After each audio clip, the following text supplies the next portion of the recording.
All right, it is our third day of research. If you look at what's on your screen here, you can see what we did on Friday. We were working on getting background information on our ethnic group on Friday so that we would have foundational knowledge upon which to build.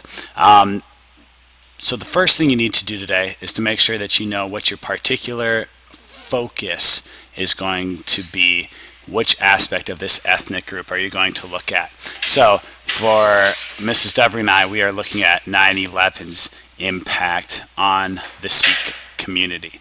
So make sure you have that focused down, and then you will move on to the next portion. The next thing you'll be doing is finding background information on that particular focus of yours. So for us, you can see our broad topic is Sikhs in America. Then we're focusing on the impact of 9/11 on the Sikh community. So we are finding information about that particular event, that particular aspect of the community. So that is what you will do next.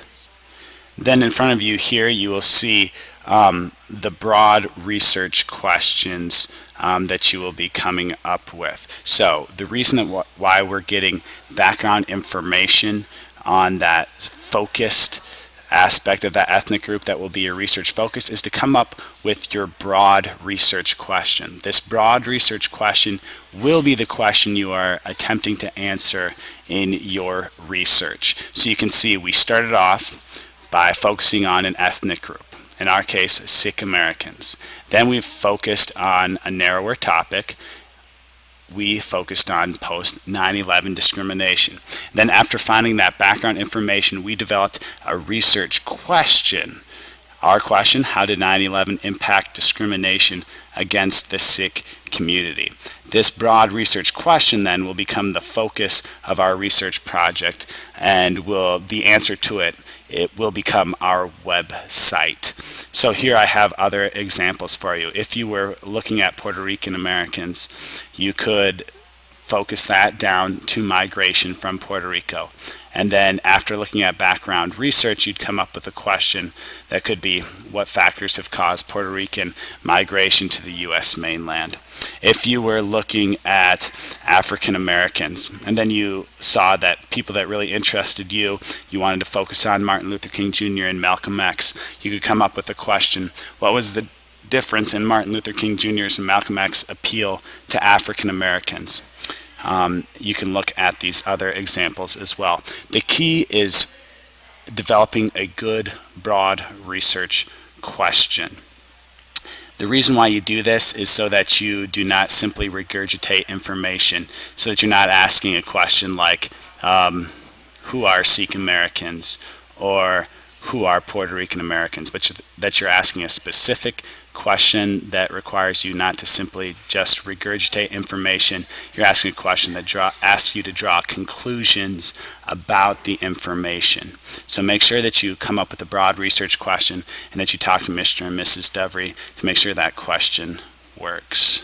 Once you've developed your broad research question, or if you need help developing your broad research question, actually, you can look at this handout, the top of which you put background information.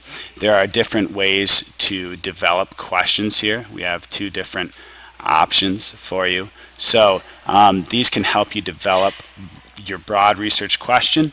Once you've developed your broad research question, keep developing smaller questions as well. These smaller questions will help guide your research also. So again, to review, what you're wanting to do today is you are wanting to: 1, complete your background information; 2, choose a focus topic; 3, you're going to collect background info on that focus topic and put it up here; 4, you're going to develop a broad research question. You can use these formulas for questions of developing focus questions. And then finally, you're going to expand upon your broad focus question and develop smaller focus questions as well.